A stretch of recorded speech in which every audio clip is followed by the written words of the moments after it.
Hello and welcome to my channel. My name is Raquel Lopez, and in today's video I will be sharing with you stage number 2 of the spiritual awakening. So here is where the fun begins. In this stage we begin to understand that we can actually work with the universal laws and higher powers to create a life we so deeply desire. This is a lot of fun, as long as we become responsible for our well-being and the well-being of others involved. In stage 2 of the spiritual awakening, we become our own director. We realize that we can direct our own movie. We begin to pay more attention to the things that bring us joy, satisfaction, and fulfillment, and also begin to create a space for more of the good to come through.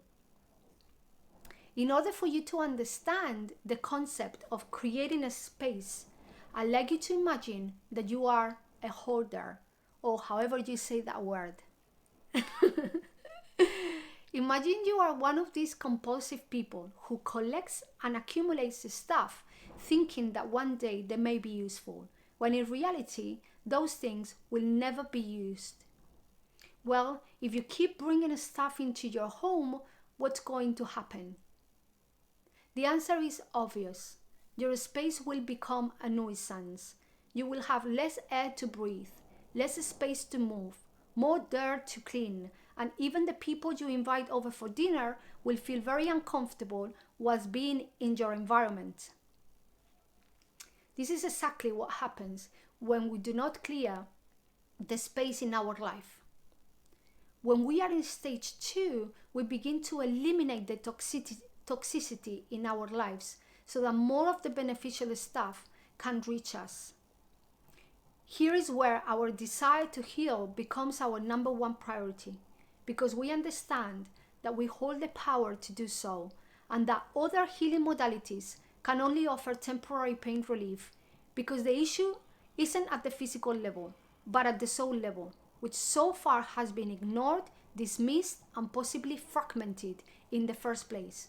Especially and much so if the person has gone through traumatic events in their life, as it was in my case.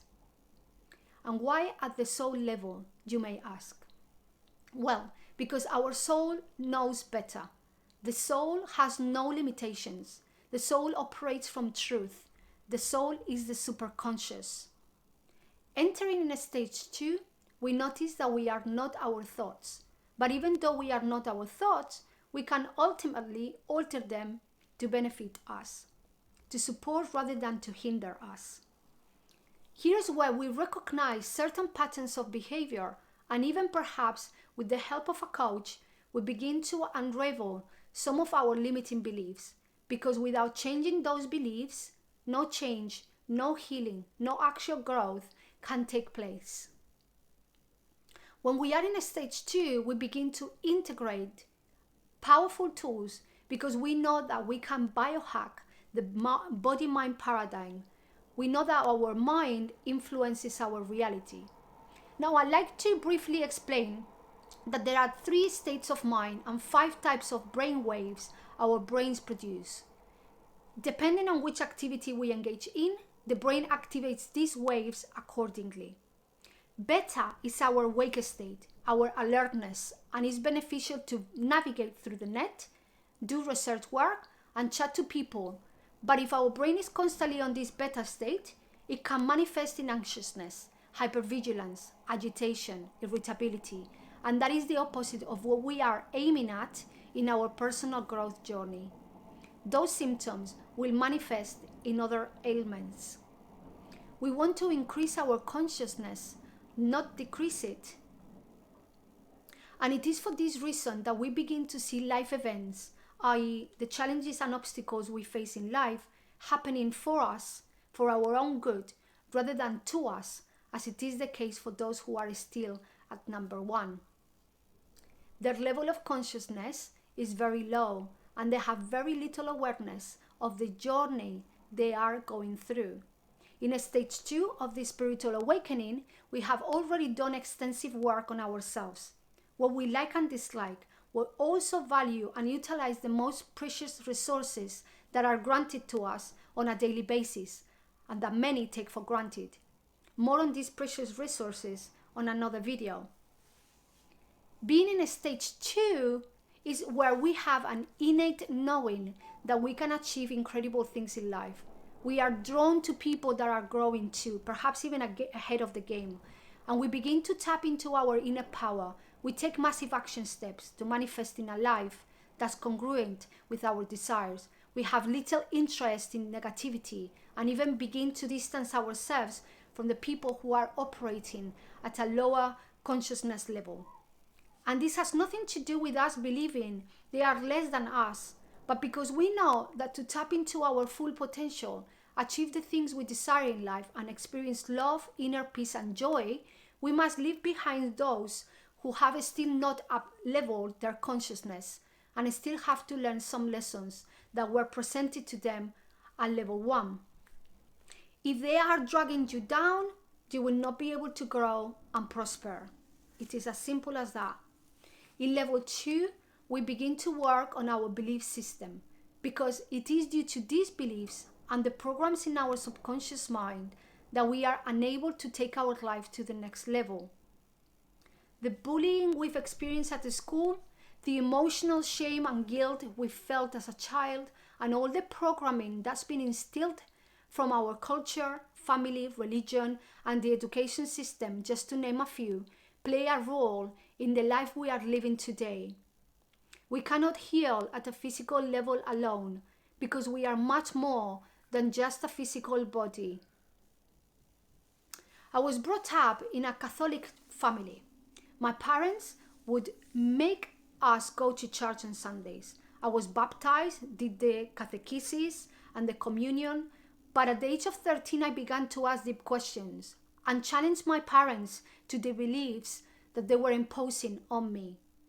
It wasn't long before I stopped going to the church altogether. There was something that didn't resonate with who I was, and pleasing my parents wasn't on the menu.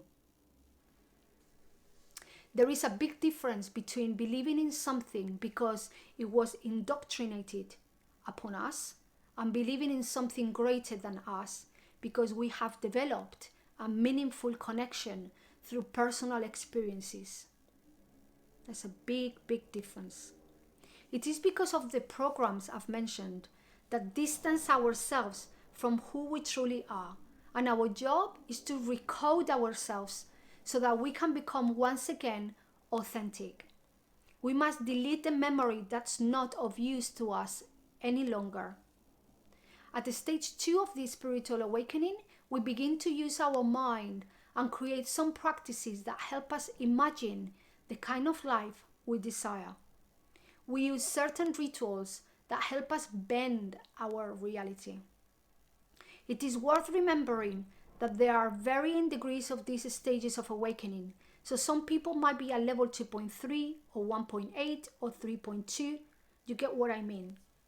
Your personal growth is a journey. It is your journey, and you have the capacities to choose whether to remain despondent, or you can choose to take your life to the next level with focus, commitment, and with integrity. Here are some tips to help you along your personal growth journey. Tip number 1. Get a cup of your favorite relaxing tea. Play some calming music.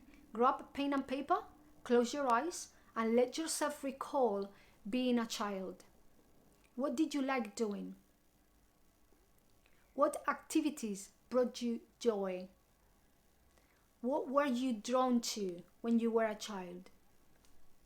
Spend a few minutes, then open your eyes and write down what you remember. The aim is to remind you of your authenticity.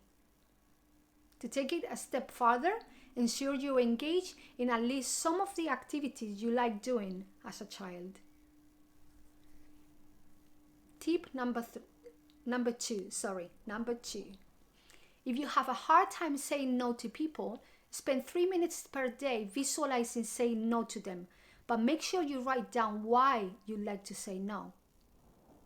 What are the benefits you are getting from saying no to them? Why is this important to you? What are you getting out of it? Then focus on those and take action. Tip number 3. Write down your fears. Yes, I know, more writing, but writing is a very powerful tool, so use it. Once you know your fears, then ask yourself, what is the worst thing that can happen? Just ask yourself, what's the worst thing that can happen? I'll give you an example. As I said before, but if your fear is actually to say no to people, then ask yourself, what is the worst thing that can happen if I say no to them? Let the answers surface and write them down. Tip number 4. Stand in front of the mirror. Yes, possibly daily. Spend a few minutes looking at your own reflection.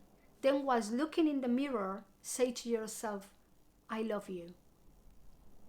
Pay close attention to your reaction. How does your body feel? What do you see? What emotions come up? Repeat it again. I love you. Tip number 5. Continue to spend time on your own, in silence, with no distractions of any kind. And that's it from me today. If you like the content, don't forget to like it, comment and subscribe. I have much more to share. I'd like to finish this video with one of my favorite quotes by Marianne Williamson. Our deepest fear is not that we are inadequate. Our deepest fear is that we are powerful beyond measure. It is our light, not our darkness, that most frightens us. And with that, experience love, peace, and joy. Have a great day.